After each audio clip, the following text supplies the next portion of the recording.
Attorney Luis Araneta Marcos.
Good morning, everyone. Please take your seat. I'd like to greet, of course, Vice President Sara Duterte, House Speaker Martin Romualdez, members of the cabinet, Representative Antonio Calix, is he here?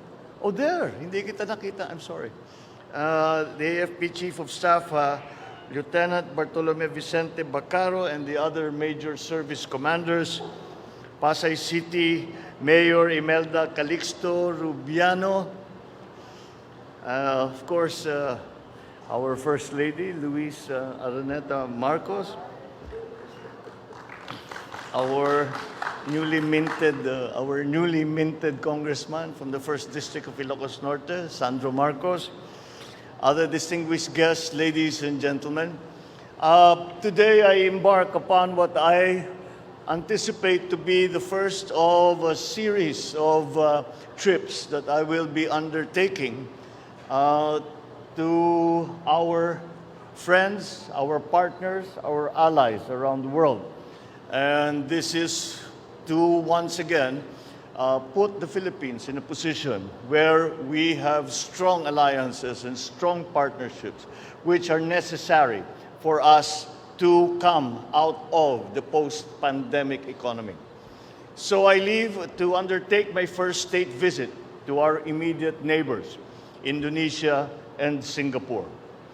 In other words, ako'y mga ngapitbahay para sa ating bansa at para sa ating ekonomiya. I go from here, from Manila to Jakarta, upon the invitation of President Joko Widodo for a state visit from the 4th to the 6th of September. Indonesia has been our ally and one of our closest bilateral partners for the past 7 decades. And beyond that, the cultural ties and the geographical affinities that we enjoy have always been part of our relationship with Indonesia. We will reaffirm our ties with fellow archipelagic nations and ASEAN co-founder, Indonesia, with whom we share an extensive maritime border in the south of the Philippines. During my visit, the President Widodo and I will be meeting for the first time and will be discussing the current state and the future as we see it of the bilateral relationship between the Philippines and Indonesia and the changing global geopolitical environment.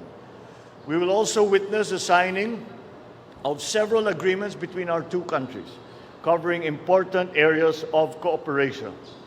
These are agreements on defense and security, on the creative economy, the culture, and our foreign ministers look forward to signing the Philippines-Indonesia Plan of Action for the next 5 years, which commits our two countries to projects and activities covering the full range of our bilateral ties. Beyond that, we will also be seeking the partnership and the help of our friends in Indonesia, from the President, and for our friends in Indonesia for investment in the areas where we see that they can be of assistance, especially in the critical areas as we have identified them in agriculture and in energy. Likewise, upon the invitation of President Halima Yacob, I shall undertake a state visit to Singapore from the 6th to the 7th of September. Singapore is home to 200,000 Filipinos, and as ever, they make us proud for their contribution to the economies of Singapore and the Philippines. I shall meet both President Halima Yacob and Prime Minister Lee Hsien Loong to renew our commitment to deepen bilateral relations, explore options for advancing our economic ties, as well as discuss regional and global issues. Prime Minister Lee and I will also witness the signing of several agreements. Singapore has become the Philippines' top trading partner in ASEAN and the top source of approved investments in 2021. Our economic cooperation with Singapore has grown by leaps and bounds for the past half century, and more opportunities are just waiting to be tapped by both sides. My state visits to our ASEAN neighbors will seek to harness the potentials of our vibrant trade and investment relations. As such, an economic briefing, business forums, and meetings have been organized to proactively create and attract more investments and buyers for our exports in order to accelerate the post-pandemic growth of our economy. I expect that we will be coming back with a harvest of business deals to be signed in my state visits that will further strengthen our economic ties with both Indonesia and Singapore.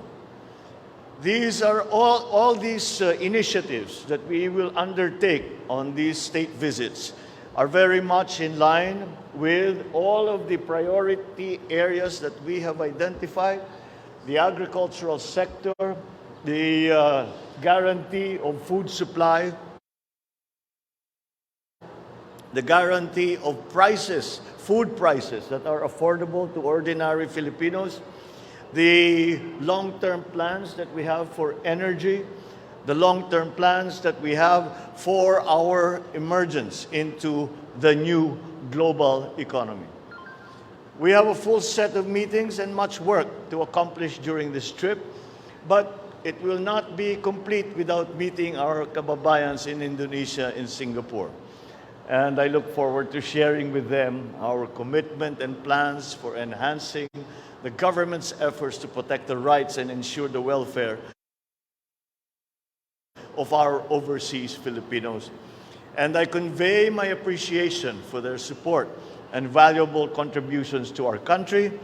And beyond that, we must thank Singapore and Indonesia for the way that they have welcomed and allowed to assimilate our Filipino nationals into their society, into their economy, and into their daily lives. We are always so proud of them, and we are glad to see that our neighbors, where our Filipino nationals work and strive, also appreciate them for what they do. Maraming salamat po. Magandang umaga po sa inyo lahat.